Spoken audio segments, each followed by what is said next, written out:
trophy, baby! Oh, are you ready?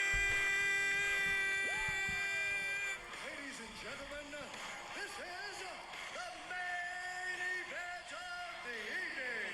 And now, it's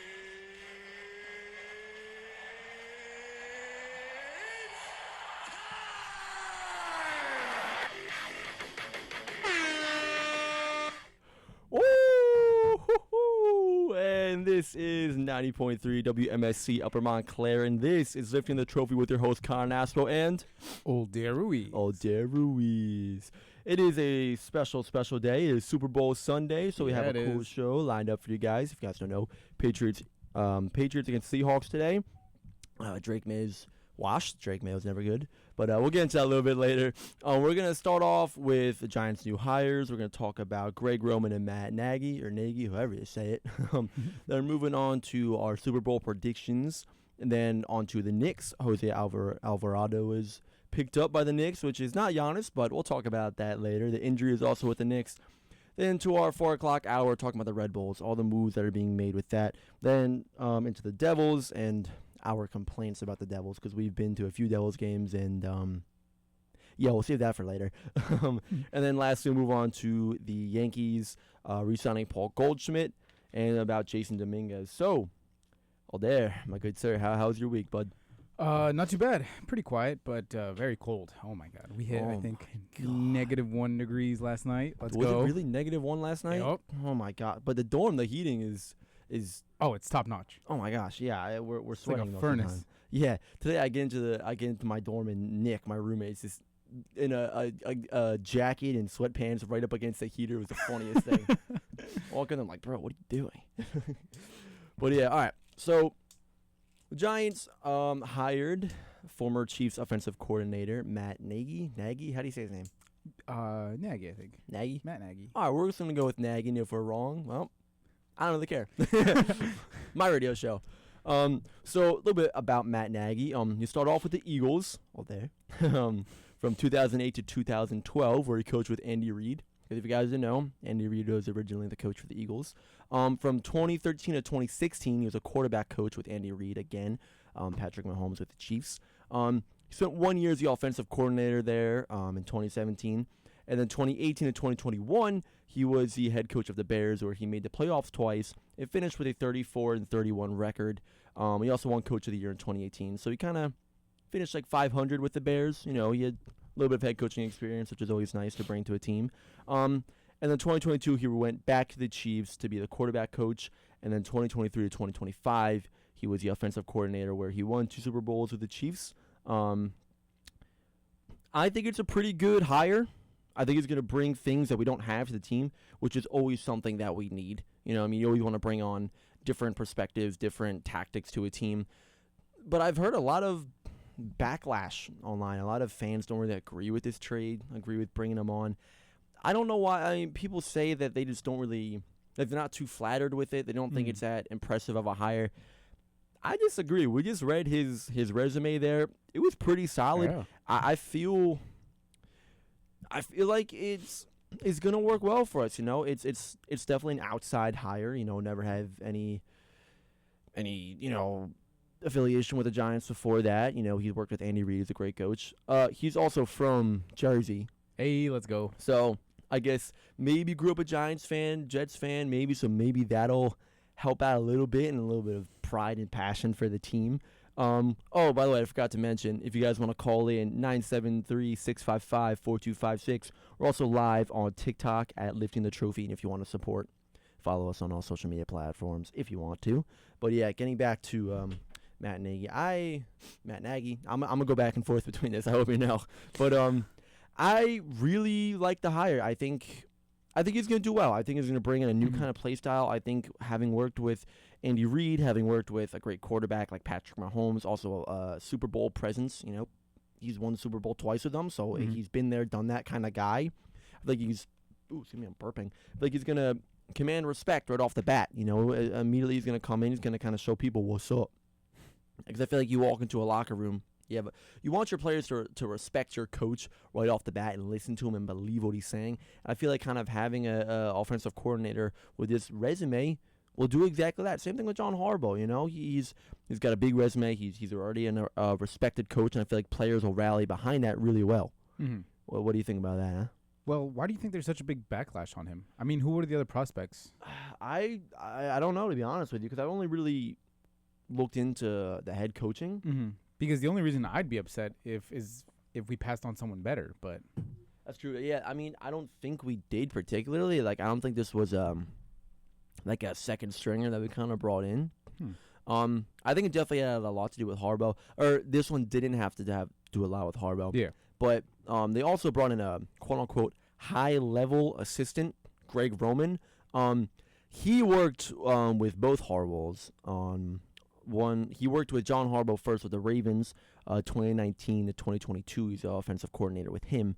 Mm-hmm. And then 2024 to 2025, he's a coordinator with the Chargers. Obviously, Jim Harbaugh, John Harbaugh's brother, is a coach there. Mm-hmm. He's also from Jersey. But he already worked with John Harbaugh, so I feel like he definitely brought him in, his own guy. He knows how he thinks. He knows how he functions. What I read online, he was really brought in to work with Dart. Mm-hmm. Apparently, he's really good working with quarterbacks. I haven't seen anything about that online, like any quarterbacks that he's shaped.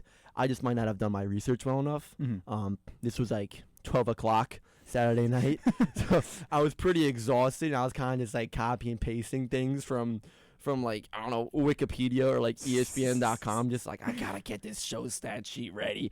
I mean, to kind of come into here empty-handed.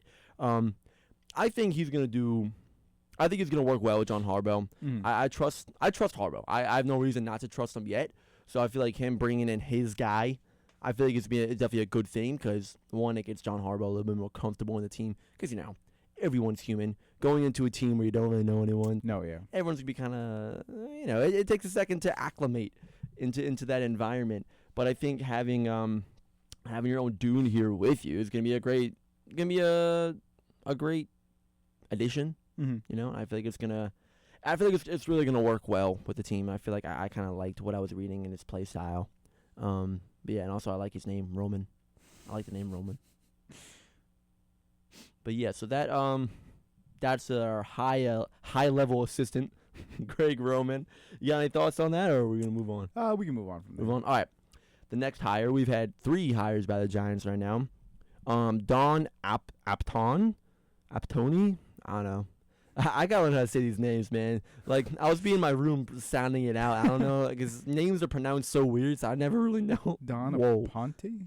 Aponte? Yeah. Aponte? I kind of like the way that sounds, so we're just going to go Aponte. with Aponte. Yeah, I like that. So, she was hired to be the senior vice president and strategy analyst for the Giants, and she replaced Kevin Abrams. This lady, she's been around the block when it comes to the NFL. She was with the league since 2017 as the chief administrator of football operations for NFL. Aptani spent her career in New York with the Crosstown Jets, where she spent more than 15 years in various capacities there.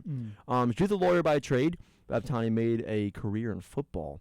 She serves on the USA's football board of directors, where she helps guide the sport's national governing body and lead the game's development for youth, high school, and other amateur football players. So, this lady seems like she knows what she's doing. Mm-hmm. I don't think she's going to have a massive impact on the team, per se. I think it's going to be a lot of little things behind the scenes that we don't see going on, you know? Mm-hmm. I feel like to me, I don't know, press conferences, she'll have a little bit there. If, like, leading up to a game, strategy of how we want to handle teams and whatnot, maybe, like, research on other teams, kind of figure out how to tackle them and how to find their weaknesses and whatnot. I think that's kind of going to be more of her strategy. I think it's going to be things that we don't see happen. Mm-hmm. You know, I think it's going to be things that that are just going to show up, and we're going to be like, oh, that could be Dawn. Might not be Dawn. We don't know. I mean, but I overall, I like this hire. I think it's going to be fun having another veteran presence in here, especially someone who's with the NFL. You know, not really affiliated to a team per se, but with the NFL in general. So I think that's going to be real cool having her in there. Yeah. So moving on from there, Jackson Dart, he got snubbed, dude. Only one vote is Only crazy. one vote for offensive rookie of the year. I don't get it. Look at I've seen because there's like the whole Super Bowl lead up. You know what I mean? They have a whole bunch of events and whatnot. Like the day before, they have a whole big event there at wherever it is and whatnot. Blah blah blah. They do a whole bunch of stuff for the Super Bowl, essentially. Jackson Dart and Cam Scatterby were there, and Jackson Dart was being interviewed, and they asked him like, "Yo, you only got one vote. How you feel about that?" Essentially, what he said was that he's kind of mad at it. He's like definitely disappointed that he only got one vote. But a quote that I really liked, he said, "Put the stats blindly next to each other and then tell me what you think," which I think could not be more on the ball. His stats were better than anyone else's. You know, his stats also along with the horrific season that the Giants. You know how much he had to put up with? His number one wide receiver gone 3 games or 4 games into the season. His best friend and running back gone 4 or 5 games into the season. He had to deal with Darius frickin' Slayton, who dropped every pass that came in. He couldn't catch a cold. You couldn't catch a Christmas tree if you threw it at him. He would somehow find a way to miss that too, dude. Dude, I swear to God, you could have magnets on you could put a magnet in the football and magnets on his glove, and he still would drop the football. He had to deal with all that. And then offensive line who gave him maybe 3 seconds in the pocket. He did scan options. He said, oh, okay, I have one good receiver I could throw it to. He's covered. Oh well, might as well go run. You know. And he still managed to do good. He still managed to have an almost 500 record, you know? What is that noise? You hear that? The buzzing? Yeah. Yeah. I don't know what that is, but well, I mean, if all of a sudden we cut out, not my fault. Actually kind of confused what that is. I'm going to go to a break real quick. We're going to come back in a second. I want to figure out what this buzzing noise is. If you want to call in 973-655-4256. If you know what this buzzing noise is, please call in. Also live on TikTok, lifting the trophy. Don't go anywhere. I hope we don't go anywhere. We'll be right back. We are back.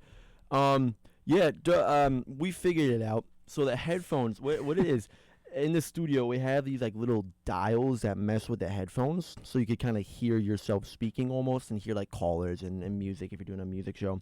And there's 3 different microphones that we have here in 3 different headsets for each microphone, and there's one that's like the first microphone all the way on my left, all theirs right, and the volume was all the way up, and it was so high that it was like making the headphones like spark out or something. I don't know, it was really weird, but yeah, we figured that out. Sorry about that. You got to listen to a nice little song there, I guess. If you guys want to join the live, by the way, lifting the trophy on TikTok, God bless you. Thank you. Yeah, I'm known on the live stream right now, so what the heck. All right. Yeah, back to Jackson Dart. So yeah, he definitely got snubbed. He had to deal with oh my God, it's back. Do you hear that again? Yeah, but it's a lot fainter. Yeah, I don't know. I think it was just the headphones. You think it's that, or maybe it's like the speakers up there. I don't know what it is. Whatever. I'm just gonna ignore it. Pretend like hopefully it doesn't. I don't know, explode or something. We'll be fine. Yeah, it'll be fine. They're up in the sky. Who really cares? Yeah, right. So yeah, Jackson Dart. Sorry, I have to get back. I have to like lock back in, dude. I locked in for a minute there, and then this started distracting. I'm just gonna put both my headphones on, so I can't even hear the things anymore. Yeah, that works a lot better now. So yeah, Jackson Dart, he got snubbed out of Offensive Rookie of the Year. And listen, you only get one shot at it. You know, you only get one shot to be Offensive Rookie of the Year, and I feel like I really think he should have won it. I don't know. What we better say? So, I agree with you. If you look at the numbers by themselves, he obviously winner, obviously. But I think a big part of that award is how well you work with the team. Now with the Giants season, dude, what are you talking about? He was loved in that locker room. No, he was loved. I know he was loved, but what I'm saying is like the team, like your effect on the team overall. You know what I mean? Like how you bring them up, you're saying? Or yeah, how like you the winner. motivate them? He played what for the Panthers, right? Who?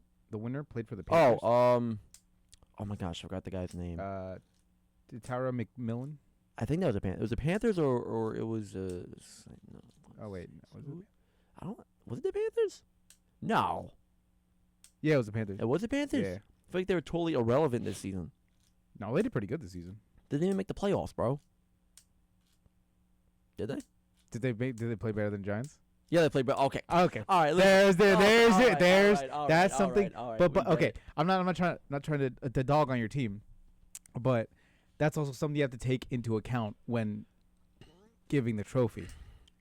Yes, there are definitely multiple factors you have to take into account. I agree with that. But trust me, I agree with you that stats wise. Oh, we got a caller in right now. We're gonna go back to break again. This should be a short one. Let's get the caller online, give him the whole rundown. Don't go anywhere. We'll be right back. And we are back and live on the air. This is 90.3 WMSC Upper Montclair. This is Live for the Trophy with your host Carnasso and Old Ruiz. So right now we have a caller on the line right now. Hello. Hello. How you doing? Doing pretty good. How about you? Good. So who do I have on the line here? This is Carmine. Carmine. All right. So you said during the break that you wanted to update on the John Harbaugh situation. Yeah. Here, I'll say it over more detail. The Harbaugh was a great pickup, I think, when they named him the head coach and all. 100%. And what he was then able to do, and I don't know how much it took, but he has reorganized, it looks like. He reorganized the structure tree of who is the top. Top is one of the Maras holding the ticket on the Giants. He's the main man. Yeah. And it looks like there's and that was a phone. I don't know the name. I don't remember it, but he was replaced by Harbaugh. Talk about Brian Dable, one before. No, that was all. This is all past. He's gone already in this case, and now new things are happening on the side of Harbaugh's. And now to catch up, for me, there's somebody named Thone, Thoen. Is that it? I don't have anything in front of me that tells me what his name is spelled like, but I'm sure we're probably that one not available. Yeah. So the fella who's getting not replaced totally, but it used to be that all the big stuff went out and they were able to try it with Thone and Mara for years. Yeah. Now, Thone and Mara, for years, it seems to me that they didn't do much at all when they were together as a group. And Mara has all the money he needs, so it's not about more than enough, cheap. yeah. But it's about knowing what the hell's out there and why, and how good are they, and does he and the fella Thone, are they going to be okay with this? I think they are. Yeah, I mean, I think that everything goes through them. You know, like they have to approve everything. Everything has to be approved by the. It's a top-down type of organization, you know. Yes. Now, before that, though, it was there was heavy weight on the Maras, but coming up from the Thorn or whatever how you say it, and that's changed now. Now, when Harbaugh finished, they had a change that they referred to off one of these databases that got on the market here. And so I'm just wondering if that's going well and that he keeps working his magic and trying to get some. But I have another issue where one of the older, very fortunate Giants was Banks. Oh, Deontay Banks? Was, yeah.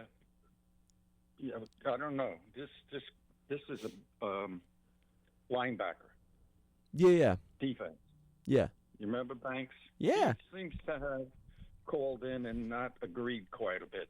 But I didn't really make that assumption. But Yeah, he's just, put his 2 cents in on a lot of things with the Giants. Obviously, being a former player.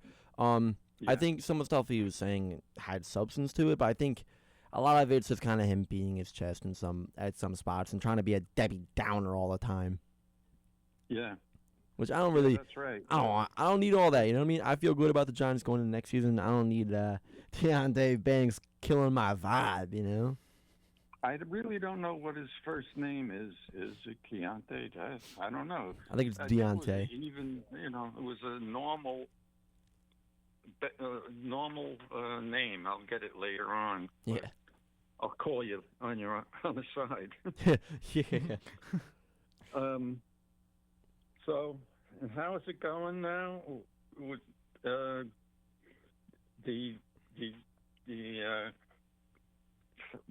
quarterback?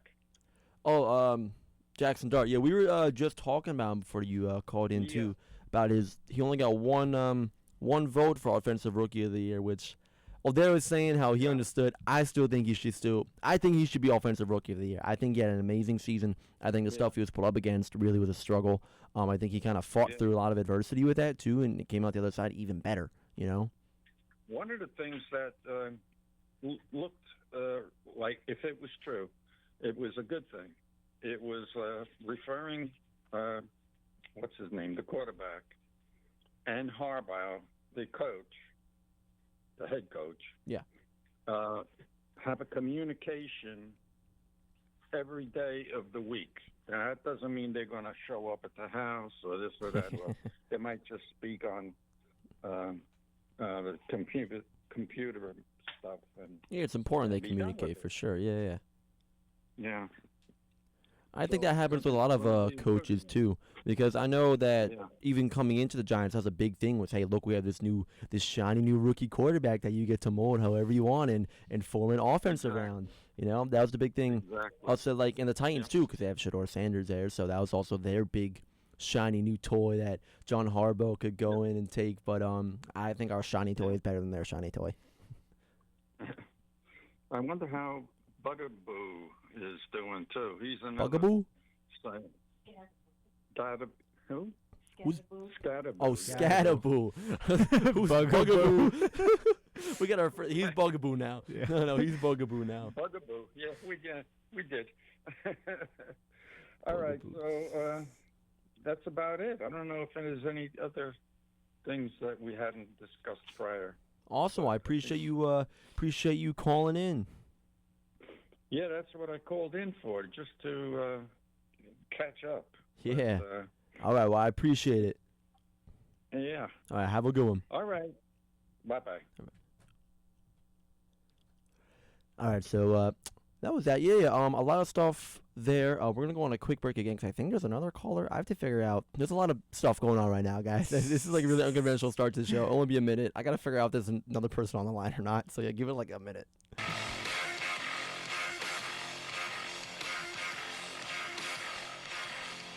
Lifting the trophy, baby.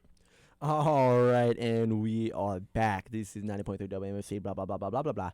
Lifting the trophy with Connor Naspo and... Old Arrowy. That's right. So, yeah, a little bit unconventional, half an hour start to this show. Thank you all for sticking in there with me. It was, like, stuff going on with the speakers, and then I had a caller on. Then there was, like, another caller on the line, but no one was talking back when I tried to pick it up, so I was really confused. But, yeah, I think I said everything I needed to say about the Giants. You good to move on to Knicks? Well, we got to talk about the Super Bowl first. Oh, Super Bowl, you're right. Before You're that, right, we got you're to talk right. about some Eagles Oh, stuff. my goodness. Eagles? Why'd you look at me like that? What are we talking about? There's something new happened with the Eagles I don't know about? Yeah, actually. Oh, all right. I'll give you your minute here. All right. Oh, you're so generous. My Eagles minute. Yeah, because this is New York sports, bud. Let's talk about a good team here. So the Eagles. Wow. Wait, hold on a second, Isaac. Wait, no. There we go. I agree with those guys. All right, hit me. So the Eagles hired a new offensive coordinator. Oh, they did? Yeah, they finally did. I knew you guys wanted a new one. Yeah. We hired Sean Mannion. Sean Mannion, who's that? Yeah. He was previously the Packers quarterback coach. Oh, okay. Pretty young guy. He's 33. He played for the Rams and Vikings as their quarterbacks. Oh, like he was their quarterback. Yeah, yeah. Oh, okay. Okay, Yeah. so experience. Yeah, he's experienced. Yeah, so he played for the Rams and Vikings as a quarterback, and then he was the Packers quarterback coach Okay. right before this. Honestly, he hasn't really called plays yet during games, but I think it's better that we got a player as our new offensive coordinator Rather than a coach. Yes. Yeah, I can see Yes. that. Different look. Especially because your coach you have now, what's his name? Fuck. Quite the Eagles fan you are. All right, you know what? Keep Every time.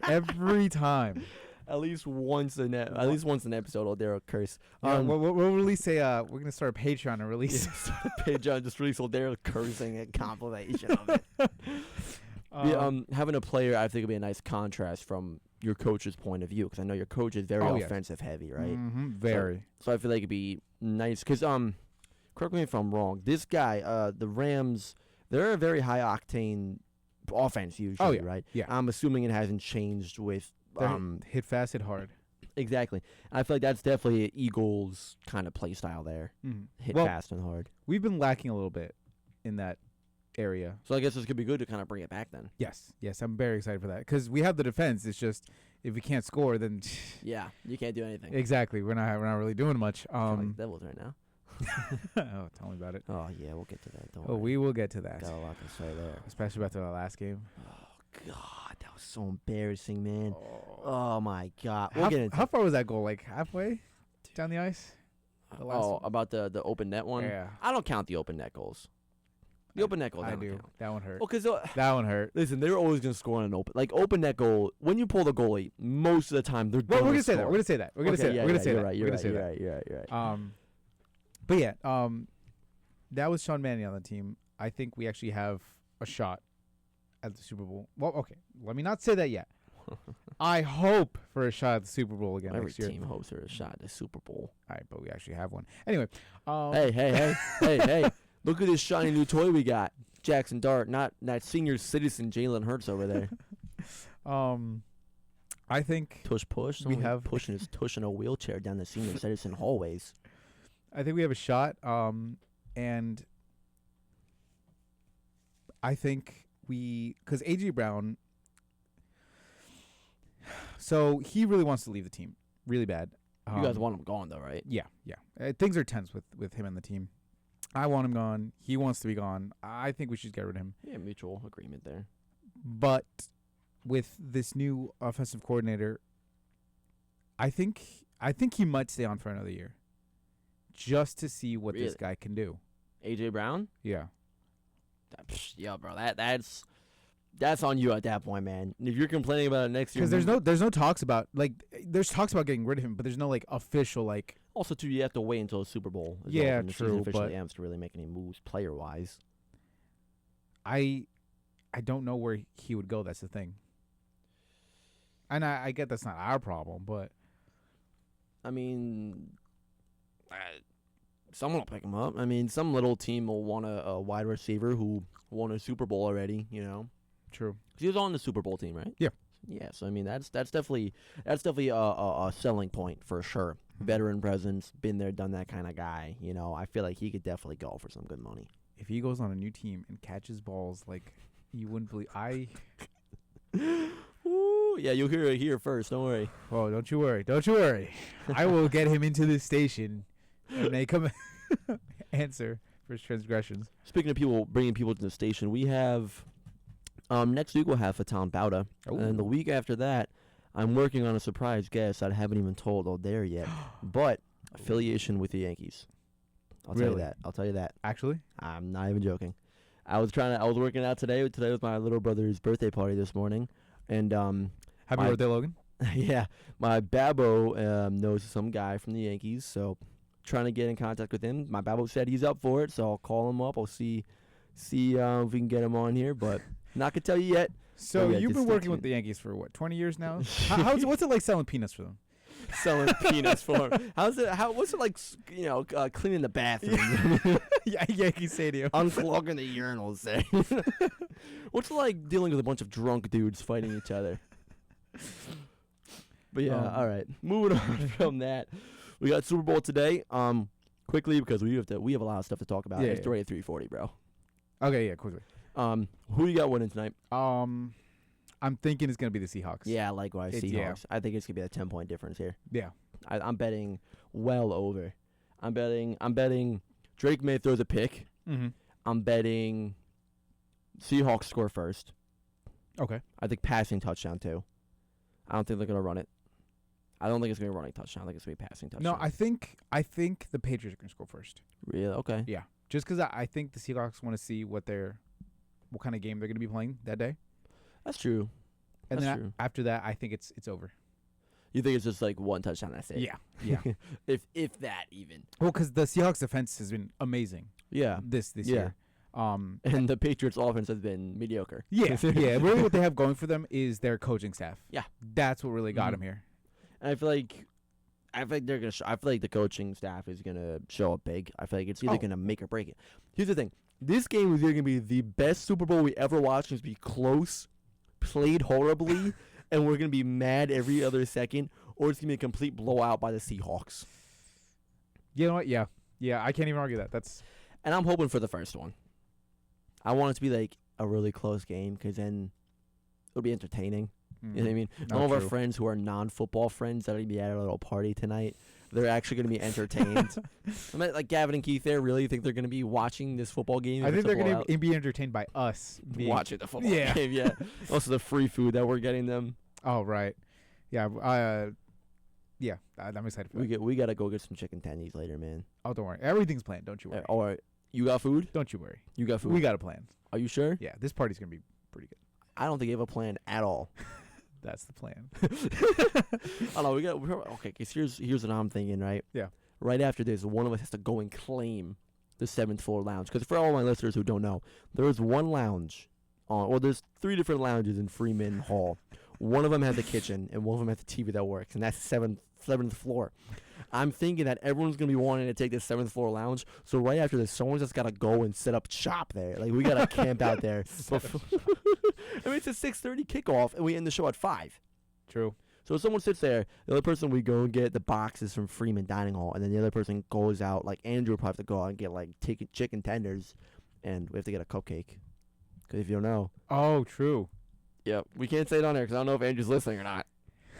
But Andrew should be listening. we have a actually. surprise for Andrew. He's a sweet mate. Oh my gosh, we have to move on, bro. We have been yapping away. It's 3:45. We have so much to talk about. still. Okay. Okay, Knicks. Jose Alvarado. Hold on. I need you to yap for a second because I need to check and see if the Knicks won or not. Yeah, no problem. So the Seahawks, I think, are just going to blow them out. As much as I want a close game, something we can watch, enjoy, I think the Seahawks are going to blow them out. Because what got the Patriots here is their coaching staff, but the Seahawks have a great team overall. They have a great defense. Their special teams All right, always shows that's up. enough. So All right. Sounds good. I'll keep the rest of the thoughts to myself. yeah, we'll talk about it later. So the Knicks beat the Celtics today, 111-89. Wow. Yeah, blew them out there, which is real good. Like the entire game, I think they Wow. led. I think the closest the Celtics got was like a 4-point difference. Like I think the lowest they got, obviously, besides starting 0-0. I think the Knicks just kind of led the entire game, which is a great comeback from the beating that we took from the Pistons. The Pistons beat us 118-80. Yeah, that was definitely a rough game. Brunson not playing good. It's all right. It's one game. It's one game. After what? An 8-game winning streak? Yeah, after an 8-game winning Yeah. streak. And things like sometimes people will be like, "Oh, it's just one game," when their team is consistently losing. Like the Devils, be like, "It's just one game that we lost." This is the exact opposite. The Knicks have won 8 in a row. We had one bad game. That's fine. Like honestly, we'll see them in the playoffs. You know, No, yeah. we'll see them there, and that'll be the real test to who's gonna be better. You know, I mean that's what I'm worried about. That's what I'm nervous about. Hopefully, Deuce McBride will be back by then because he's having core surgery right now. Oh, okay. He's listed to possibly be back for the playoffs. Which, I mean, that's like core surgery, dude. The recovery for that's gonna be nuts. Yeah. And that's going to be bad, man. Because, like, think about it. So much of sports has to do with your core. No, yeah. You know? Just like walking. Just walking has to do with your core. So the recovery from that is going to be, it's going to be so bad. I feel for the guy already, man. Because, like, I broke my collarbone twice. That's the worst injury I've had. And, like, that's up there on, like, the worst injury, or, like, bones to break or whatnot. That hurt. But a core surgery? Oh, my God. Just, like, trying to, like, think about it right now. Like, we're sitting here, right? We're using our core to support us right now. Like, he's going to have to be essentially bedridden for a little while. The amount of physical therapy he's going to have to go through. That's what I'm saying. And he's pretty young. I think he'll bounce back well. I think once he's back, he'll be fine. Yeah. You know what I mean? But, like, I think it's a long shot saying he's be back for the playoffs, to be honest with you, man. Like, I really don't see it happening. Core surgery is rough, dude. Core surgery is really rough. But besides that, Knicks 8-game winning streak. We're playing good right now. No, yeah. We're firing on all cylinders right now. We picked up Jose Alvarado. I like this. You know I asked for Giannis. I made a whole case about Giannis. I thought he was the player that we needed. I still do think that he's better than Alvarado, but I think Alvarado's a really good pickup. I'll give you the breakdown on this guy. Played for the Pelicans. Okay.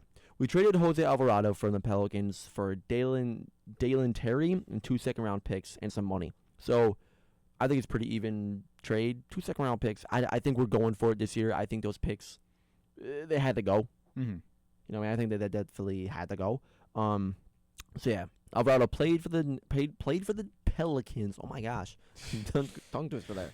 Oh my gosh, played for the Pelicans. He's a guard, about 6 foot, so a little bit smaller. You know, 6 foot for basketball is short. He's born in Brooklyn, so definitely good that he's coming back for the Knicks. He got that. He grew up a Knicks fan. I read down line that definitely grew up a Knicks fan, so I think this is a trade that he wants. Because I always get nervous bringing in new players onto the team. Because I'm like, if I was in their shoes, I'm very loyal to a team that I play or root for, right? If I then have to switch a team, yes, I'll play with heart, but like it's not like you're really playing for something in the beginning, you know? But if you grew up a Knicks fan, yeah, he's gonna come in and be like, yeah, I want to show a bit, you know what I mean? I want to make it at MSG, the most infamous stadium in the entire world, you know? So, doing that, he plays like Josh Hart. That's what I read online. Very gritty, very fight for every ball, very like high intensity, which is exactly what the Knicks need. No, yeah. Exactly what the Knicks need. Especially because Josh Hart gets hurt pretty often. He gets in foul trouble pretty early, just like Cat, who had a great game today, by the way. But you know, he gets in foul trouble. He sometimes has to go on the bench. Sometimes misses a game or two. I think that's the perfect time where Alvarado can come in. Also, too, if like you're trying to like, because what the biggest difference from last season to this season with the Knicks has been our bench. Yeah, we have depth. You know, our biggest weakness last season, the season before that, I think the biggest reason why we didn't make this playoff or this finals run that we wanted to was because our players would get tired, they would get injured, overworked, and we have to turn to our bench players who just were not capable of handling the pressure and the intensity of playoffs. But I feel like now we have depth. We have Shement, McBride, Mitch, Alvarado, Tyler Kolek. I'm forgetting other players. Oh my gosh, who's the guy's name that played good today? He was like, oh my gosh, I forgot his name, but he's been playing good. Someone with a D, I forgot his name. Whatever, he's been playing good. Who else? I say Shement already. Yes. All right, Shement. Yeah, like we have depth finally. Clarkson. Clarkson's been playing good. You know, we have players who I can confidently say, yeah, I feel comfortable with them coming in if, say, Bridges goes down, Cat goes down. You know, we have other shooters. We have other big defenders that we can bring. Maybe not big defenders. We have other people who can stop ball, you know, who can get in their stance, annoy ball handlers. Because, like, obviously, if Mitch goes down, it's going to be a different kind of defensive style that we're playing. It's not going to be, like, playing through a big, not going to be on the glass that much. It's going to be a lot more pressuring ball handlers and just annoying them, like what teams do to Jalen Brunson, you know? But, yeah, I like this. He's a workaholic, Alvarado. I think he's gonna fit the system well of kind of, hustling till you can't hustle no more, leaving it all out on the court. And I like watching that. That's entertaining basketball to me, Because in all honesty, basketball can get boring sometimes. Same with baseball. You know what I mean? It can get boring if they're not really working out there and kind of putting their all out, fighting for every ball, stuff like that. It gets a little boring sometimes, I will admit. But having two high-octane players now who are going to really just get out there and go get them, I like it. What you feeling, bruh? So I feel sorry you didn't get Giannis. Sorry. I think he would have made the team great. I don't think he would. I think he's still in the Bucks right now. No, he is. They're not trading him. Well, the trade deadline's over. Right. It was Thursday. Yeah. Yeah. So Right. he's going to be staying on the Bucks.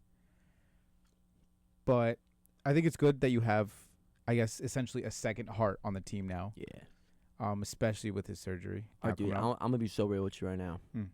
I love you, bro. Just be a Knicks fan. You don't even watch the Nets games, dude. Name 5 players on the Knicks. It's because they're not Jersey. I just after Brother, there's no Jersey team to exactly. root for. So you're just not gonna root for any basketball team right now? Yeah. What? Dude, we have a sports radio show. Be a Knicks. Just be a Knicks. You know what? Okay. But here's the problem. Okay, here's the problem with choosing. My camera fell.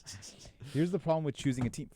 Camera's falling. By the way, if you guys want to see the live view, Living the Trophy on TikTok and also Living the Trophy on YouTube, we have the video because we recorded it all. If you want to, you don't have to because I can't do shout outs. Okay, here's my current position, right? So, my 3 teams, we got the Yankees, we got the Devils, and we got the Eagles. So Red Bulls. Red Bulls. You're a Red Bulls fan. I guess I'm a Red Bulls fan. Okay. Okay. February 28th, we are going to the Red Bulls home opener. The show the next day, right? 'Cause that's a Saturday. Yeah. The next day, we will touch back on this topic. I'll save the audio. I'll do something. Okay. We'll remind me tonight to save this audio. We'll touch back on this topic, and we'll see if you're a Red Bulls fan by then. All right. One game is all it's going to take. See, that one's gonna be easier because I've had no prior association with any other soccer teams. I mean, except for the Mexico national team, but that's different. That's that's totally completely different. Yeah. Okay, I'll hold you that. I'll remind you. Remind me tonight to save this audio, and I'll put in my calendar that we have to look back at it. So right now I'm in my current position where it's like if there was a Jersey team, automatically it would be Jersey. 'Cause I love Jersey. Don't blame me. But now I'm not like my heart doesn't belong to after that New York or Philly. So because honestly, the Sixers, brother, really, you're gonna be a Sixers fan? That's in the air for you right now. Because if I had to be one, I guess it would be the Nets. Because they were the Jersey team, but they suck. They absolutely suck. Yeah, dude, I know. And I do not like them. But it's between the Knicks. Okay, I'll be honest. It's between the Knicks and the Sixers, and I love the way the Knicks have been playing. They've been playing amazing, as a matter of fact. But we can say suck. I was checking on the sheet behind us. We have like words that we can't say back there. And I was trying to see I was so confused. I just kept talking. I was like, appreciate he's having a moment over there. Good co-host over here. So, and trust me, it's been in my head a debate like Sixers or Knicks, and I don't think I'm ready yet to make standings. You know what? Go ahead, keep yapping for a second. Let me get these standings up. Okay, you know what? You want to talk about standings? Yeah. Giants fan. No, I don't blame you for being Eagles fan. You were an Eagles fan. Yeah. I don't blame you for that. I respect that you had your fandom. I'm saying now you're in between. Okay, the Knicks. Guess what place they're in right now? Actually, no. Guess how many points they have right now? Or they don't go by points here. Oh, they go by wins. Oh, I don't know how to. Okay, you know what? We're gonna do this. Okay. Guess the standings of the Knicks right now. The standings? Yeah. What do you think the Knicks are right now in the standings? I don't know. They've been playing pretty well. They're making the playoffs. Overall, I'd say 5th, 7th. Okay. Where do you think the 76ers are in the standings?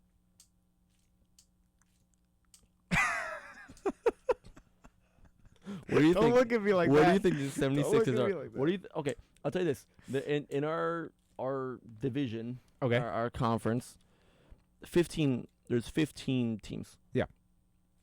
Okay. You said the Knicks you think are ranked sixth or seventh? Split the difference. Yeah, we'll go 6. Okay. Okay. Your final verdict is 6. Yeah. Okay. What do you think the Sixers are ranked? Let's double that. Let's go 12th. Okay. So the Knicks are second, Great. and the Sixers are sixth. Great. Oh, that's not bad. No, it's pretty bad in comparison to the Knicks. In comparison to the Knicks. I will give you this though. If we're going based off of win-loss, the Knicks only have 4 more wins than the Sixers. Okay. So if we're going just based off of win-loss, because it's pretty tight right now. Like the Sixers right now are 30-22, and then the Pistons, who are the top, are 38-13. Yeah. That's 8 wins. So that's 8 games against the Nets right there. So what you're saying is I should be a Pistons fan. Is what? If you're a Pistons fan, I'll kick you off this show so fast. I swear, dude, I will kick you off this show so fast. So fast. Oh my gosh, I have to stay active on the live. What the heck is this?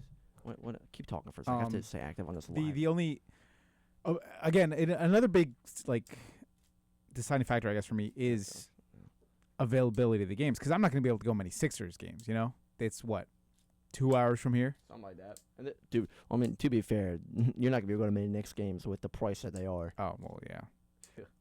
Nah, we could get some like last minute tickets. Brother, it's like $150 for the wall. Like, you know how we paid like $13 to sit against the wall at the Prudential Center? How would you like quadruple that? That's the Knicks.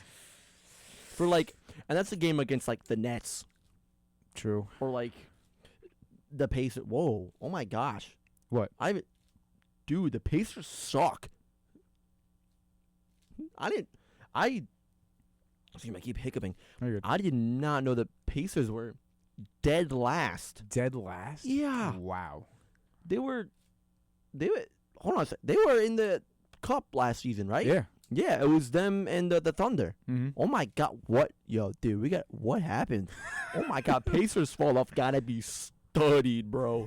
Oh my gosh, and they talked all that smack last year too. How you doing? Dude, they're worse than the Nets. Wait, what place are the Nets at right now? 13th. Oh, Right now the Nets. The Nets are 14-37. Oh God. Hey, the Move them back to Jersey. God, it's not that hard. dude, it's pretty hard. Okay, honestly though, the big thing is that everyone's like, "Oh, there's not a fan base in Jersey." There's not a fan base for the Nets right now, anyway. Yeah. There's no one. Like genuinely, there's no one rooting for the Nets right now. Besides you. And like my friend Jules from like middle and elementary in high school. That's about it. Yeah, I'm just gonna make it my prerogative now. I'm just gonna stand outside the Barclays Center holding a sign. Move us back to Jersey. Dude, honestly, I think I could get a following going. and put at lifting the trophy on the bottom. Yeah, at 90.3 WMC. Up in Montclair. With that being said, though, we're going to the 4 o'clock hour. We're gonna take a little bit longer of a break. When we get back, we're talking Red Bulls. We're talking Devils. We're talking Yankees. We got some passionate topics on this.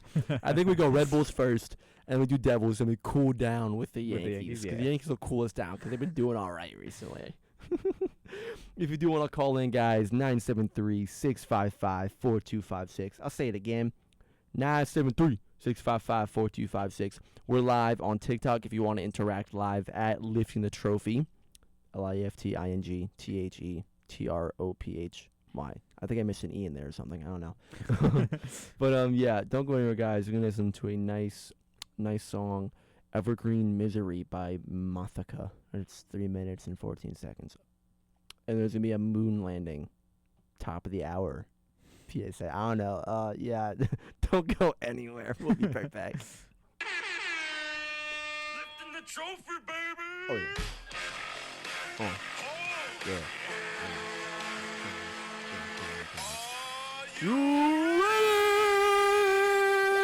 Ladies and gentlemen, this is The main event of the evening. And now,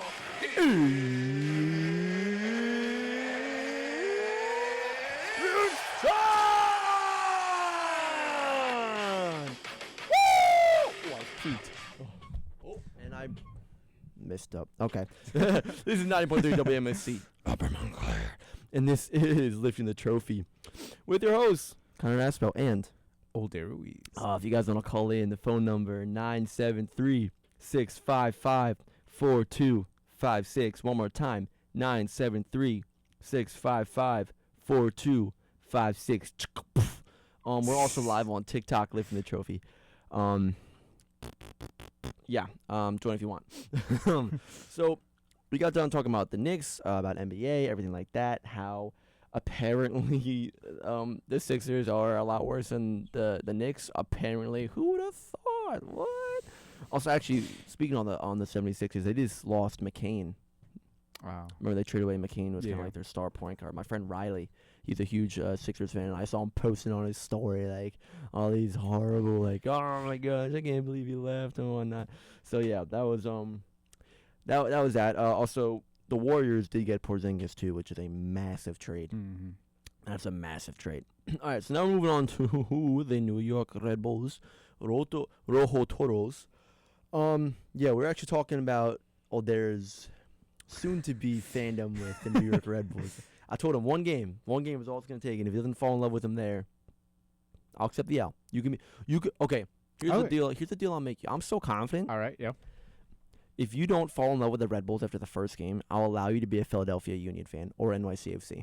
Really? My two, I hate those teams the most. We are neutral on this radio station because I want more people to listen. But I do not like NYCFC. I do not like Philadelphia Union.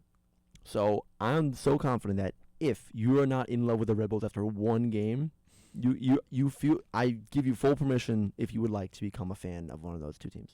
I'll hold you that. I shall do even better. I'll become a Flyers fan. Oh No. Wow. Brother. No. That was you saying that. I won't let you do that. I'll kick you out. I'll kick you off this radio show, bro. No. You will not become a Flyers fan. Oh, you should all see the eyes he gave me. Dude. The amount of Devils games we've gone to, you cannot all of a sudden just switch up. Like, actually, nah. It's Jersey. I love Jersey with all my heart. Dude, I would never switch. The one team, the one professional sports team is Jersey. We got to keep it.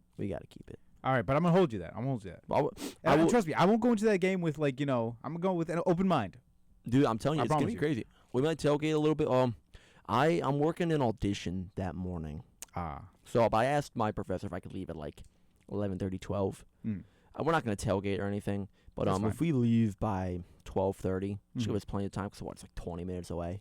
Oh, that'd be cool to tailgate. We could put like a grill in the back of Andrew's car. We'll do it. Because my dad is notorious for his Red Bulls tailgates, man. Really? Oh, my gosh. He throws the best New York Red Bulls tailgates you will ever have. He gets out like his little grill. He brings cold cuts. He gets nice like Italian bread from this nice bakery. Thank you, Ava. He gets like these cold cuts. He makes this one. We have like an air fryer. He does like chicken tenders. He air fries it. He brings like fresh mozz and like roasted red like bell peppers. Yeah. He'll make like a little sandwich out of that, like marinara. So, oh my God, I'm getting hungry just thinking about it, man. That sounds so good. Oh my God, so good. We have like tables too that we bring specifically for it. Chairs. He's notorious for his Red Bulls tail. He'll take you to one soon. Don't worry. I'm sure he's listening right now, or my mom's listening, and he'll tell my dad, and we'll bring you to a Red Bulls. Oh, we definitely need to do that. Definitely. Yeah. It's kind of like a rite of passage in the Nashville household to be at a Red Bulls tailgate, even if you're not a Red Bulls fan. But yeah, now it's time to complain about the Red Bulls. All right. We're not really even complaining because I feel good about the Red Bulls coming in. We did lose yesterday to FC Dallas. We lost to them 3-2. In regulation time, it was 3-0. Because it's preseason or friendly, they decided to play 45 more minutes after that just to get like their second stringers in, more try out new strategies, whatnot. And we scored twice there. Emil Forsberg did hit the post on a penalty kick, which is the first time that has happened. That's the first PK he's missed. He shot 100 with penalty kicks. So I was shocked to see that. But the biggest thing I saw with the Red Bulls is their defensive line. You know, both goals that were scored, one was a penalty kick. Can't blame the goalie on that. Can't blame the team on that. It was a stupid tackle by Justin Jay. So whatever. He went for the ball. I didn't get a close-up angle. I can't argue it. It's whatever. Yeah. the biggest thing that I realized was that they chipped the ball over the defense essentially, and then just beat them. Like the defense was playing a high line, they sent the ball over them, and then their speedy wingers just ran right by them and touched it past the goalie and scored.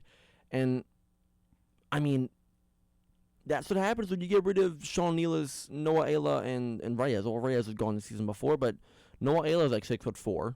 Sean Nealis is like 6'2", 6'3". Big boys who were kind of there to stop them from doing that.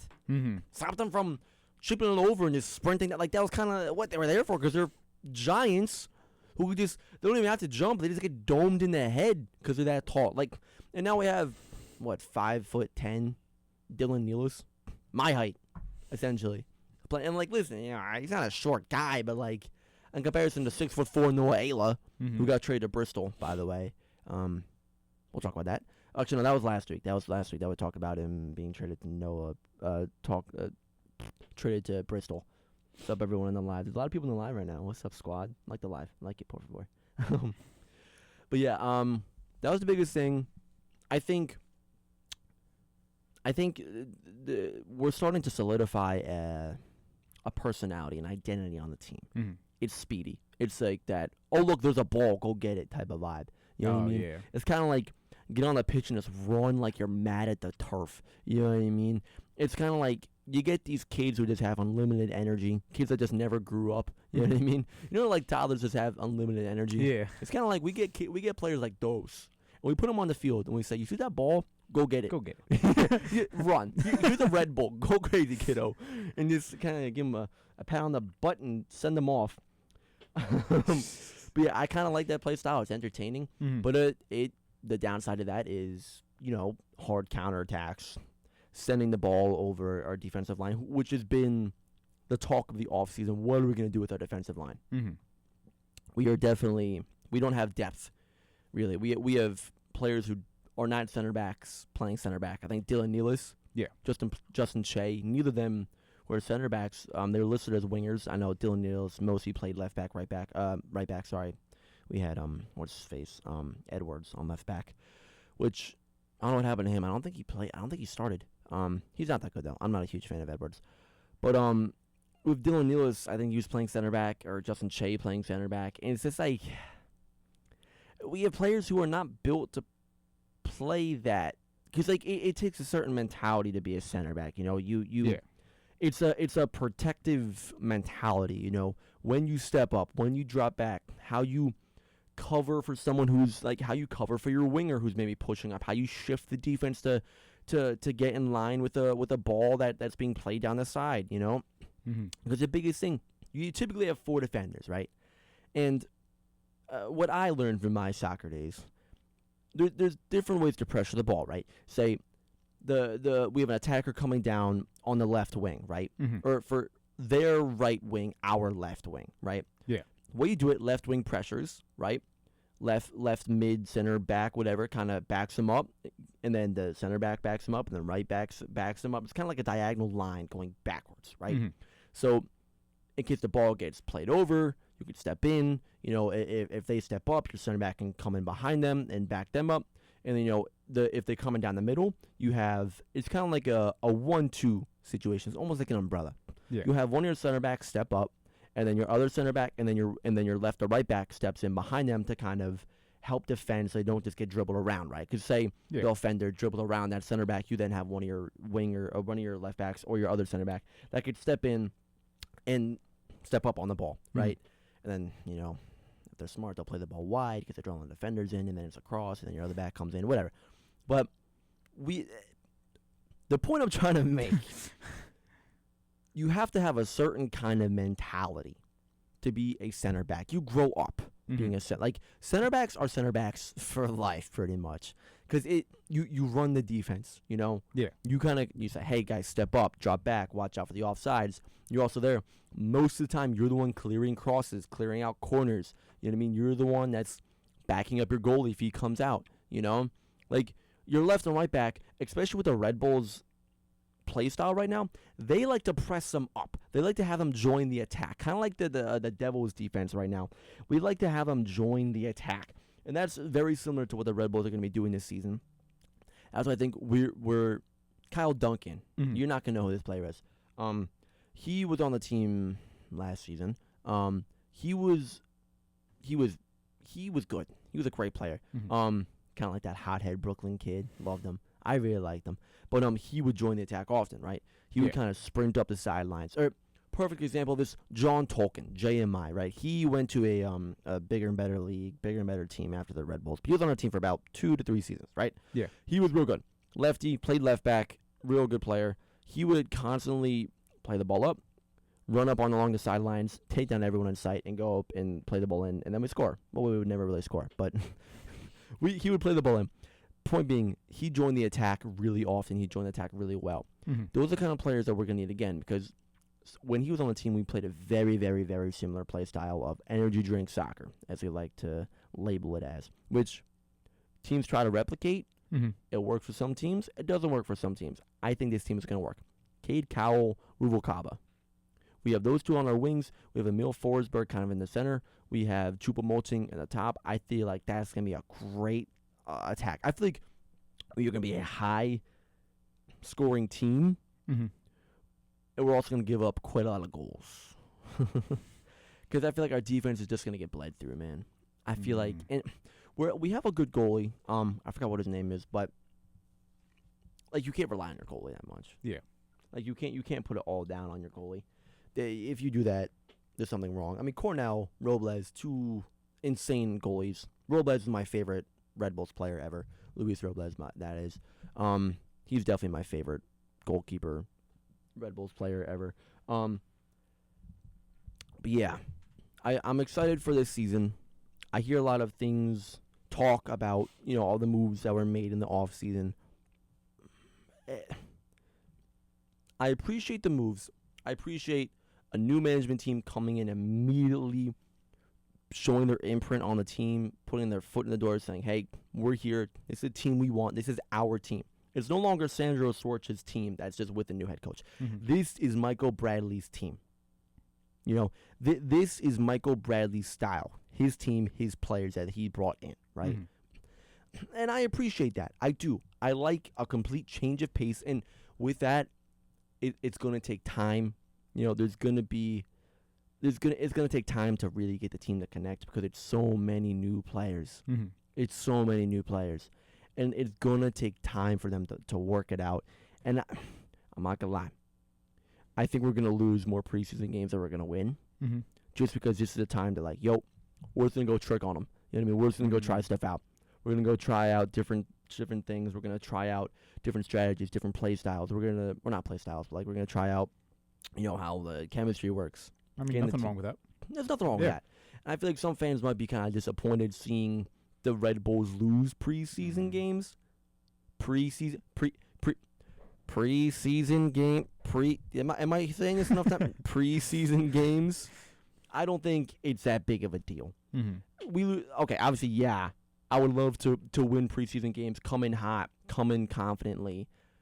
I would love that. Everyone wants to win more games than we lose. But being realistic, it's just not going to happen. Mhm. With a new coach, so many new players, it takes time for them to get used to each other, just to feel their play style, to get the chemistry built, Because before this, we had so many players who had played with each other for so long, they didn't even have to think. They just knew where they were going to be. Kind of like on hockey, how you have to have really good chemistry with your forwards. Mhm. It's gonna be similar to this. You gotta have chemistry. You gotta, especially with Choupo-Moting, who's just so good on the ball. You have to have Cade Cowell, Ruvalcaba. Emil Forsberg and Choupo-Moting can hold the ball up so well and give our offense time to get in open spaces and get into spots to make plays. And it's gonna take time to learn how to do that together and as a team and as a unit. Mhm. And I'm fine with that wait. I'm fine with waiting for that. So moving on from that, Carmona was traded for Jack Lee Marshall. Do you have anything to say about that? Because I know it's kind of yacked for a little while. No, you're good. Not yet. Wait until I'm a fan. Then we'll really get into it. Gotta wait till you watch these games too, which are fun. Oh my gosh, Red Bulls games are so much fun, dude. Even if you don't become a Red Bulls fan, you're gonna like going to the games. No, yeah, I'm excited for them. Just to go to them. And typically tickets are cheaper. they're like $30 typically. I've gotten tickets like $30. I'm trying to. I gotta figure out how to sign up for Student Rush. I gotta figure that out. Maybe we can email them and be like, "Hey, we run a sports radio show." Yeah. Hey, Red Bulls. Just saying, if you want, imagine we get like a press pass or something. Yeah. Okay. Honestly, though, I don't think I'd want a press pass because I want to go there as a fan. You know what I mean? Like, I want to go there and do some stupid stuff. I like a press pass. I think it'd be cool. Oh, it would be sick. No, just imagine, like, we show up and there's these, like, 40, 50-year-old reporters there. We're just me, 19. Yeah, and we're just going around. Dude, that would be so funny. Honestly, do they go for free? Weapon? Do they go for free? I'm pretty sure, yeah. Let's get some press passes. Yeah, let's email some people. See if we can apply for that. You know, maybe we can like get to like the press conferences too. That could be cool. Grow the following up a little bit. You know what I mean? But Red Bull, if you're listening. Yeah, Red Bull. I know my dad knew a guy. Some dude was calling me about like season tickets for the longest time. Really? Yeah, yeah. But I mean, I think there are Student Rush tickets. There has to be, yeah. I think so. Cause like, I remember getting tickets for like $30 last season. I went with my friends, like my old soccer teammates. And it was like $30, and I remember it was like a pretty good team we went against too. I forgot what game it was, but yeah, you guys are gonna have fun. Andrew's gonna love it. Oh yeah, Andrew will definitely. Oh my god, Andrew's gonna love it. Also, we had 9 people watching the live stream right now. Appreciate y'all. But yeah. We're going to go on a quick little break here. On the other side of this break, we're talking Devils. We're talking Yankees. Yeah, don't go anywhere, you guys. If you want to call in, 973-655-4256. 973-655-4256. We're live on TikTok at Lifting the Trophy. Don't go anywhere. Please don't go anywhere. We'll be right back.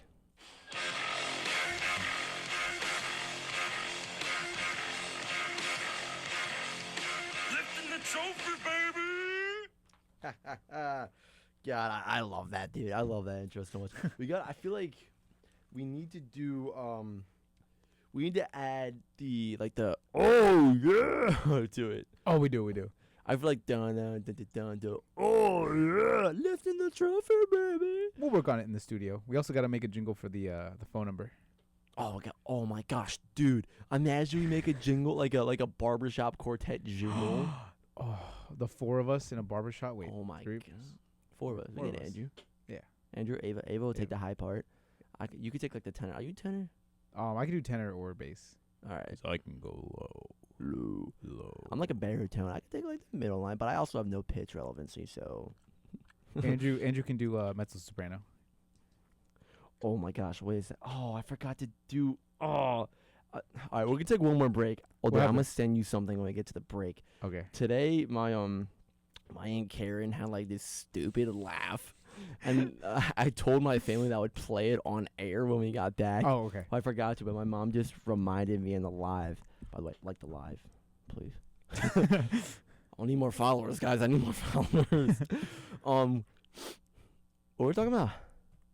Devils. Oh wait, no, before Devils. Your fact, right. All right. Hold on, wait a second. Now it is time for O'Dare's crazy fact about the Devils. Well, no, this is about Devils. This is about NHL. Oh, NHL. Do it. All right. Okay. So now there was like room. Okay, so I'm just gonna. First of all, this is bullshit, and I'm sorry. I'm sorry. That's 2. That's 2. Hey, that's still a personal best. Yeah. Sorry. Oh God, I gotta remember that. I gotta set my timer for 30 seconds again. Okay, so so there was a rumor going around online about rules for the NHL. So, okay. The longest. Okay, what do you think the longest game ever played was? Like how many rounds of the shootout? This isn't the fact, but I'm gonna guess what? 5 rounds of a shootout. You actually close. It was 6th overtime. Oh my! Oh, this is before the shootout. Yeah. Oh, so this is a while ago. It's 1936. Yeah. Oh my gosh. Between the Detroit Red Wings and the Montreal Maroons. Dude, I don't know, my phone might die, bro. I'm at 28%. I started at 64. No, we can make it. We can make it. I believe. Is there there's a phone charger here. Hold on, talk for a second. Let's see. The most recent one was in 2023. We're into fourth overtime. The Panthers and the Hurricanes. Wow. In 2020, Tampa Bay Lightning and the Columbus Blue Jackets, fifth overtime. But anyway, the longest game took 176 minutes. That's 3 hours where no one scored. Just think about that. But yeah, Tampa Bay. Wow, 2020.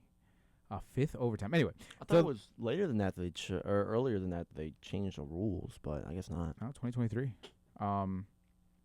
But yeah, so there was a rumor going around online that at some point when we went to a certain overtime, special rules would be introduced.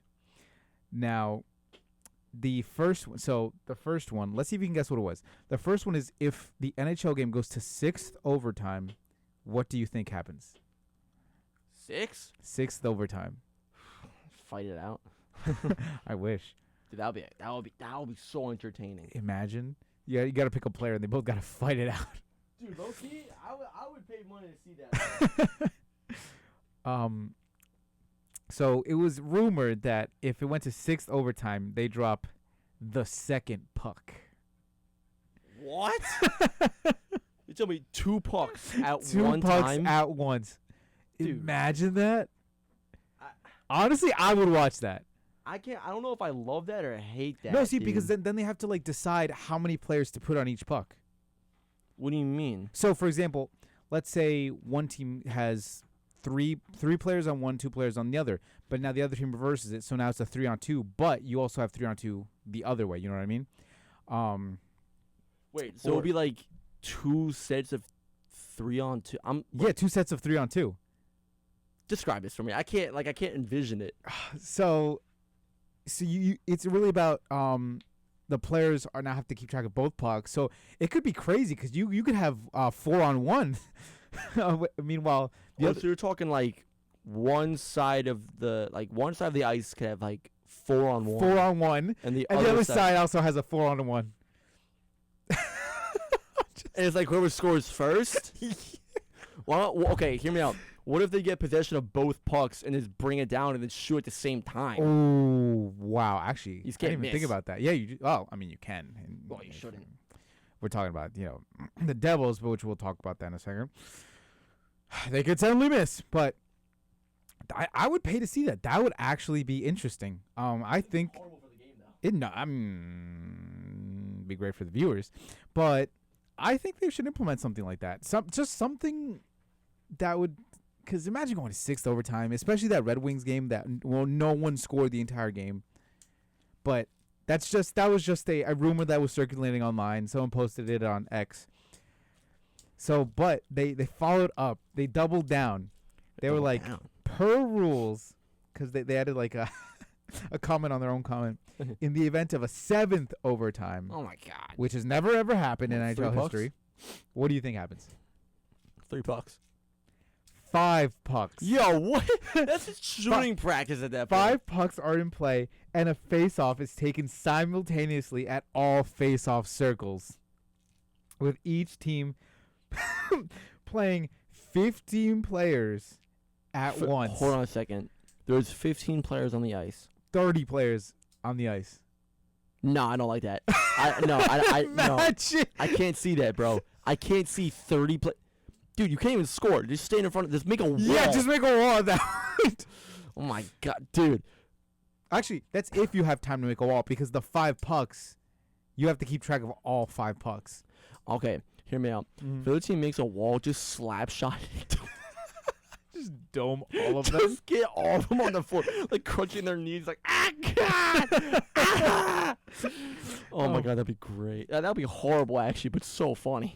Oh god, I wish they would do something like this. Just once, just as like Fatality. oh, imagine. Oh, that's so badass.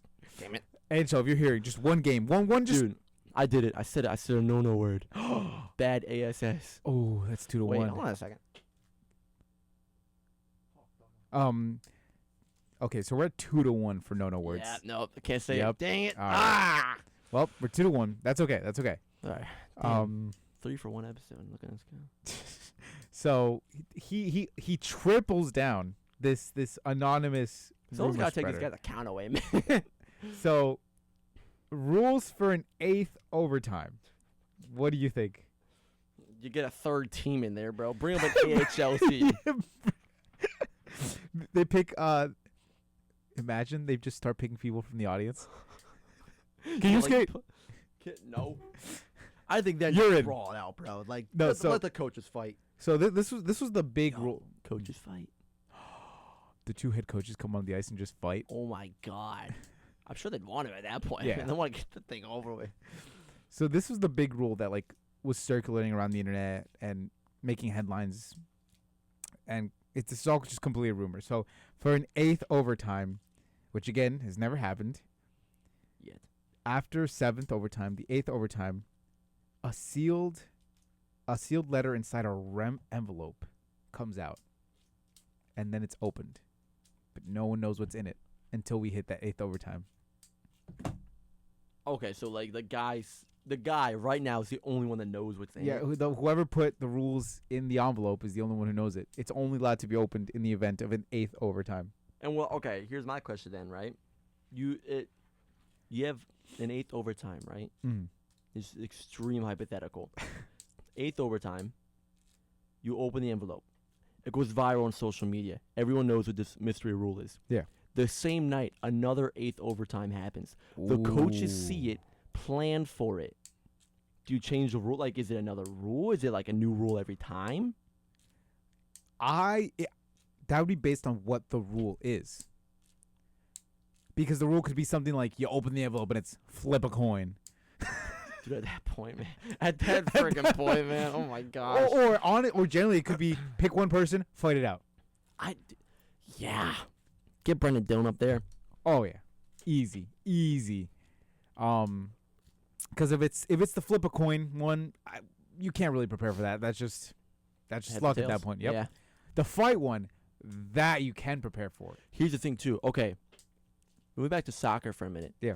World Cup's coming up. Last World Cup, my mom asked me a question. She's like, Connor, why do they go to penalty kicks? Why don't they just keep playing? One, safety of the players. Yes. You know, you can't keep playing. Also, two, they have played at that point for 120 minutes. Mm-hmm. Because if you go, 90-minute game, and then I think it's two 15-minute halves. Yeah, 30 minutes. That's 120 minutes of nonstop soccer. Stoppage time. Yeah, and stoppage time, too. You can't keep playing after that. You know, like, after that, you got to call it. You got to go to penalty kicks. And that's, I feel like, 8th overtime. Like, you guys call it at some point, man. Yeah, For the safety of the players, you know? Just call it. Like, the exhaustion they must feel, man. Just like pick a number 1 to 10. Closest wins. Yo, what number? Hold on behind No, see, in any sport, I think it just gets to a point where you can't keep playing. It's not good for the players. It's not good to watch. Yeah. You lost interest Mm-hmm. by 3rd overtime, if you still had it by then. All right. It is 4 for 37. Yeah. Let's get you the Devils. So, yeah, that was our little fact of the day. Going to the Devils. So, I want to start off calling out Sheldon Keefe, our coach. He called out the players, blamed the players for the lack of success recently. Sometimes it comes down to a player. A player doesn't show up big. Your stars aren't scoring as much. As a coach, it is your job to take it on the chest. As a captain of the team, too. Coach or captain, it is your job to take it on the chest. It is my fault. I'm the coach. At the end of the day, it goes back to the coach. Yep. You never blame your players. You never call them out and say, because he said, and I quote, it is a player problem and it's not a system issue. No. Sheldon Keefe, no. You don't do that, bud. Buckaroo. You are the coach. You take accountability no matter what happens. Because at the end of the day, you are the coach. You run this team. It comes back to you. I hate to break it to you. Yep. It's your systems in place. It's your lines that you make, your players that you're training, your morning skates prepare for that game that night. It comes back to you. It is not the player's fault. It could be the player's fault. It could definitely be the player's fault, which in some cases this season it has been. But you don't blame them. You take accountability. You say, it's my fault as a coach, and I apologize. I feel like any team, that should be the case. Mm-hmm. You know? Any team. The Yankees, right? They had a little bit of a slump. You know what I mean? Last season. Aaron Judge, my fault. I should be doing better as a captain. It wasn't his fault at all. But as a captain of the team, he takes accountability. He's like, listen, it's my fault. This happened, it's my fault. Even though it has nothing to do with him. Mm-hmm. That's just what a good captain does. And I feel like you never hear coaches blaming the players. No. Name another time you've heard a coach blame the players and not take accountability. You can't. And the issue is, it's just, you hear that in the locker room, immediately the team loses respect and faith for your coach. Mm-hmm. If I'm a player for the Devils and I hear my coach dogging on me in a press conference, I'm like, yeah, screw this guy. Who are you balding maniac over here who can't get a good system in place and all you do is dump and run for the puck? Like, I'm not going to trust you anymore. Keep yapping away there, big boy. Watch me go deck some guy and pretend that it's you. Telling you, bro. I don't know. That really rubbed me the wrong way, and honestly, it just sums up this season, man. It just sums up this season, dude. I mean, the season's over. I believe we're gonna make the playoffs, but the season's over, man. No, yeah, season. But I think we're gonna make the playoffs, but the season's over. I think what are we, second to last now? Oh my God, yeah. Only Just above the Rangers. the Rangers. And like all I wanted to do was get into this Olympic break positively. I just wanted a positive Olympic break. Like, dude, okay. I'm not gonna lie. I gotta give him credit. I really thought we were gonna win that Islanders game. I really did. Yeah, me too. We went to that game. We paid good money for that game. We paid like $30, which is for us is a lot. The Devils played good. Like, we outshot them. I think we out-hustled them for a majority of the game. We had a lot of offensive They were playing pressure. the way we should have been playing versus the Jets Mhm. versus The Blue Jackets. the Blue Jackets. That's how we should have been playing the whole time. I saw beginning of the season Devils. Yep. You know, granted, not really any physicality, no fights. We're lacking in that subject. We're not going to touch on that because I'm trying to be positive right now. Positive Connor. Positive Connor. OGs know that one. Yeah, you don't know about Positive Connor. No. So, I used to have a lot of anger issues Mm-hmm. playing soccer, right? Ah. With sports too, right? In school. It's a lifestyle I adapted. Positive Connor, right? Mm. In a soccer game, right? This one time, okay? I get heated when I'm playing sports. This one time, this kid came up to me and just kind of like pushed me. Like, no, I was playing goalie. I went up for the ball. I caught it. This guy kind of dropped his shoulder into me, right? Mm. I was kind of like staring him down. All my teammates on the sideline, Positive Connor, don't do it, Positive Connor, bro. Because like, they knew, they saw me. I was like, oh, this little, I saw red. I see red, you know? Mm. And everyone was like, Positive Connor. And I was like, yeah, Positive Connor. Then I text the kid, boom, boom, boom, boom. I'm kidding. I didn't actually do that. I walked away. Because I didn't want to get a red card. But also that too, like with sports, right? Mm. The Devils stink right now. Positive Connor believes that everybody is amazing. Yeah. And the Devils will win. I have to implement this more. I like Positive Connor, yeah. I like Positive Connor. Positive Connor might make a comeback. Hold on, I should get like a sound. We should make a sound bite for Positive Connor. and if I'm ever getting mad at a team, he's got to pull it up and just be like, doo-doo-doo-doo-doo, Positive Connor. That's what we'll do tonight. We'll make a barbershop quartet for our phone number. And then, Positive Connor. Doo-doo-doo-doo-doo-doo-doo-doo. Positive Connor, baby. Yeah. But we're going to put Positive Connor away for a second. Yeah. Because that Islanders game. Dude. Wow. It's just, like, I'm not even mad at the team. Because, like, the way they scored was just so unlucky. They got around all of our defenders, and Markstrom or Jake Allen was just not ready. It's like, it was just a good goal. Yeah. It was just a good goal, and I can't really be mad at it because we played I think we truly put it all out there. And I think that's what hurts the most. is that we really put it all out there. And I think that's close to our best. But without Jack and Luke right now. I mean, it's feeling hopeless. We have like a 5% chance to make the playoffs. Oof. Yeah. I'm not feeling too good about it. Positive Connor thinks they're going to make the playoffs, but realistic Connor does not. Yeah. Hold on, let me talk for a second. I'm going to look up these standings real quick. So, I'm going to be honest. The way we played on Thursday. I don't know why I said last night. On Thursday, I was at the game. I like the direction of the team. With both the Hughes brothers out, which, first of all, can we just keep them in a game without them being injured for 3 seconds? Whatever. I mean, I get, them putting them out for the Olympic break. Or at least Jack. Luke's still out. We just keep him in the team for more than 3 seconds, because the way they were playing last night, if we keep that up, boom, put the brothers in, we got a solid team. We got a solid team. Because we didn't. What was it? 9 point shutout last time. We played the Islanders. Yeah, that was horrific. And then we didn't let them score until what? They scored first. The second period, but like. Yeah, it was second period. 0-0 going to the second, and then they just had a missile, dude. It was a crazy shot. Oh, it was. Yeah, it was a crazy shot. I'll give it to them. That was a good one.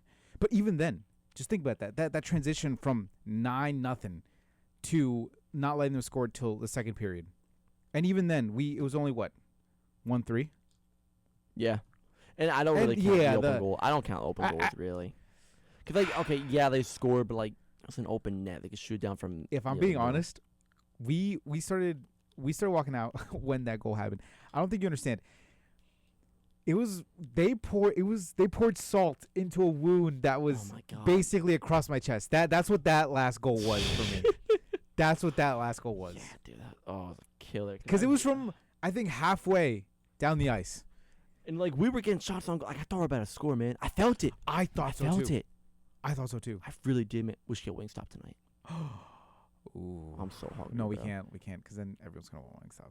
Oh, yeah, I don't have the money for that. Yeah, you're right. I'm just hungry. Okay. Sorry, totally distracted there. I was just craving hot honey wings. Okay. So in the Eastern Division, we're 7th. Rangers are 8th. The Islander. So Hurricanes are at 78 points. We're at 58. Right. Flyers 61. Caps 65. Blue Jackets 65. Islanders 69. For the wild card, God, we're 9th for the wild card in the division. Oof. The wild card to get in right now, the Bruins are at 69, and they're looking like they're gonna get the wild card. I mean, it's possible, but like crazier things have happened. Yeah, I guess crazier things have happened, but I don't know, man. It's really just, I mean, we got to win almost every game, and people just got to start losing. Yeah. Like, the Bruins are looking good right now. I mean, Panthers are not.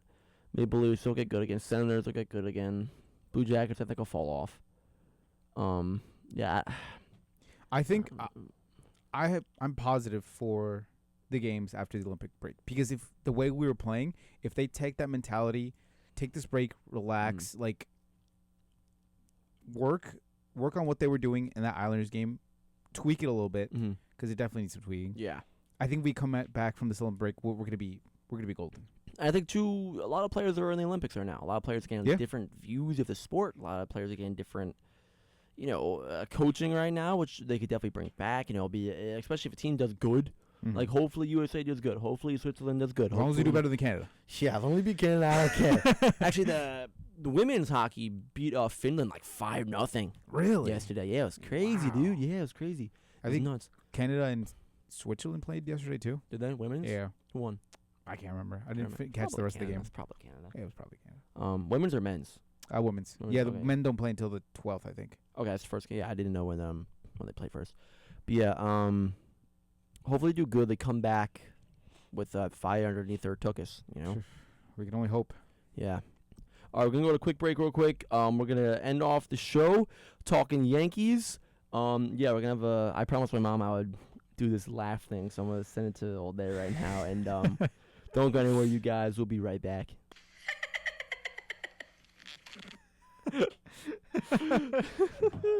And that is my and Karen's laugh because I told my family that I would do it. We had a really good breakfast this morning. My dad made this killer breakfast. Ooh. Oh, it was so good because What'd you we did have? like a breakfast brunch thing for my brother. Yeah. Because we had the radio show today, so I couldn't stay late. Right. What'd you have? Oh, dude, it was so good. He made like we had this. I forgot what the brand is called, but they had like sweet cream pancakes. Ooh.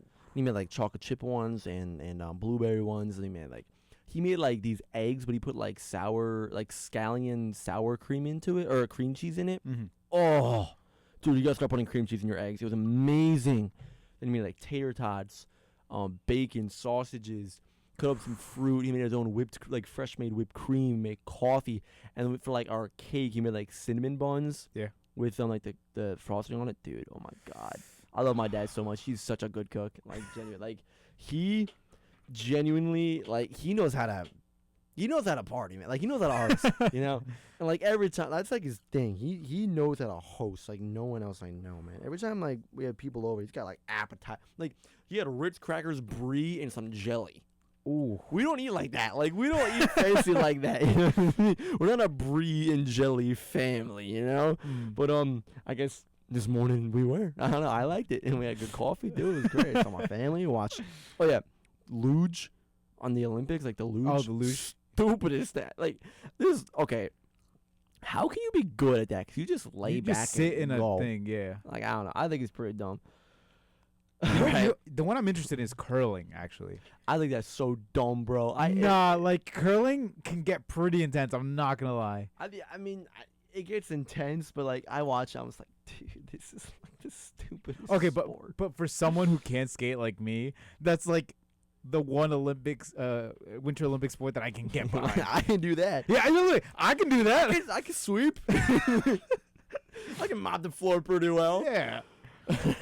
We got 7 minutes left. We gotta get to the Yankees real quick because they have a little bit of stuff. We gotta start off. Yankees president Randy Levine was named in the Epstein files. That was a hard turn right there. Jeez. Yeah, I know, guys. But okay. You should know who he was. You should not be talking to him. But like, okay, let me just explain.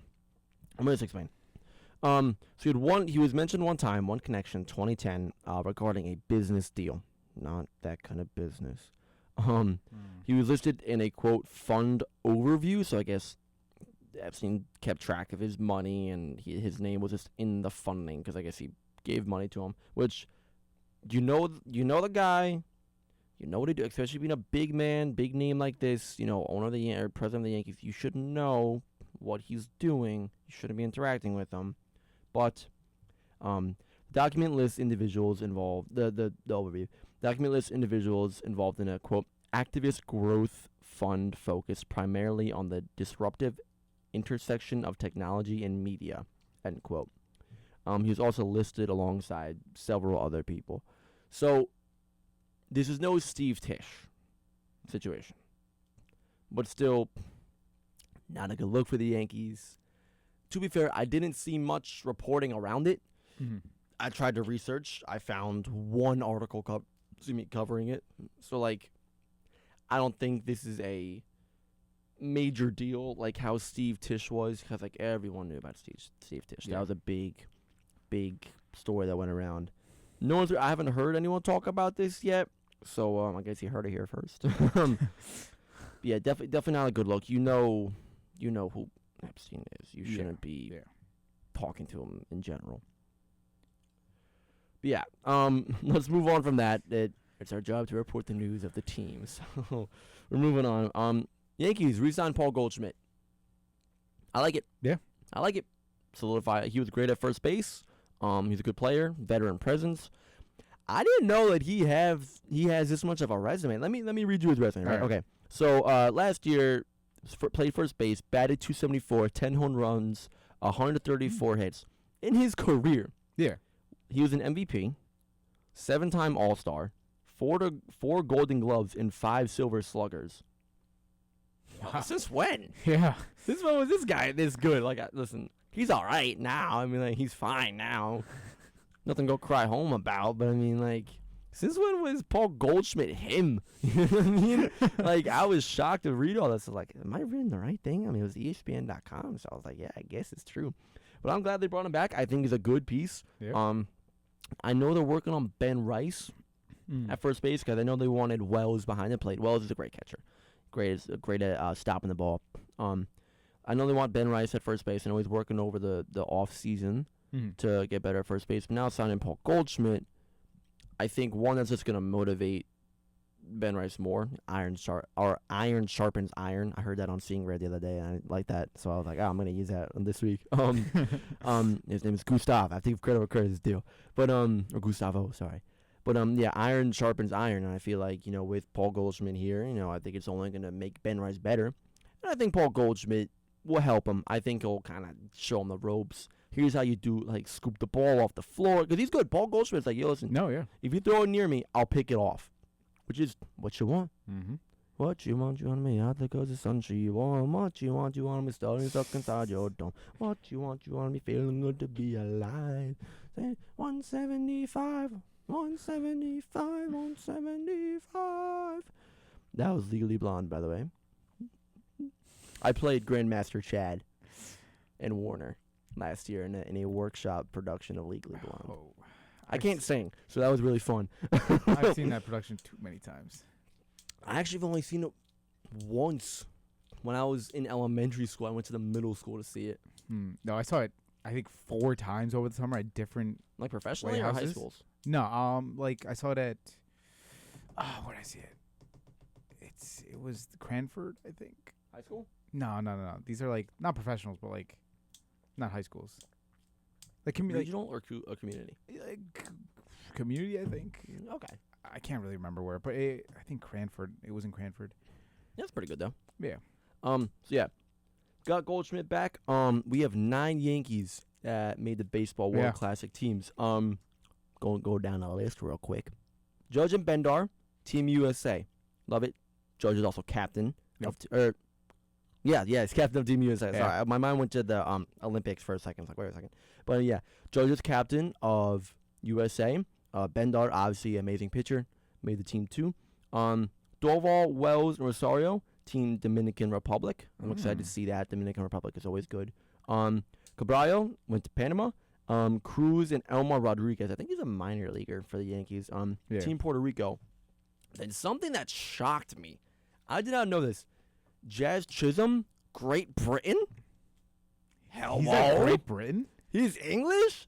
What you talking about, Great Britain? What? I mean, I guess... Dude, that shocked me. I was reading. I was like, what do you mean Jazz Chisholm is from Great... I thought he was from, like, Brooklyn. I don't know why. I thought he was New Yorker for some reason. I don't know. But, yeah, I guess citizenship in England. I mean, you could fact-check me, I guess. I might be... I mean... I'm looking it up now because now you got me curious. I just saw my Instagram post, so I mean, like, I could be wrong. But I mean, like, is he? Did you get in or not? I mean, he played. What He played 10 years ago for them, for Great Britain. Really? Yeah. So this isn't his first time playing for them. Damn! Look at me not doing my research. But yeah, that'll be cool. That'll be fun. He's Bahamian.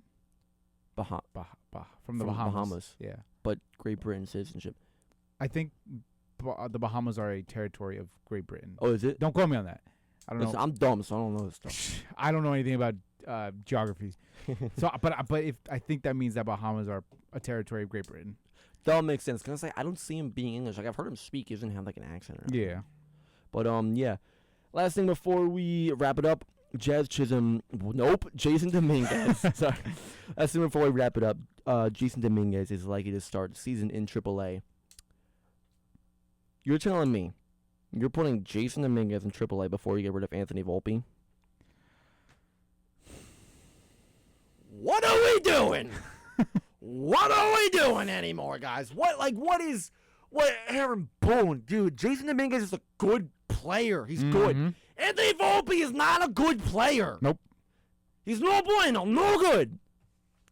I don't like Anthony Volpe. Get him out of here. Bring Jason Dominguez down to AAA before you put Anthony Volpe in AAA. Maybe you'll learn something, because he sure as heck ain't learning anything in the MLB. On that note, though, it's been another great episode of Lifting the Trophy. Everyone that joined on the live stream, thank you so much. I really appreciate you guys for the support. If you would like to follow and support Lifting the Trophy on all social media platforms, Instagram, TikTok, YouTube, podcast platforms too, on Spotify, Apple Podcasts. Also, thank you for all the callers that called in today, all the listeners on iHeartRadio. Appreciate you guys. Love you guys. And we'll see you next week with Fatan Bauda. But in that case, have a great week, everyone. Love you guys. Lifting the trophy, baby.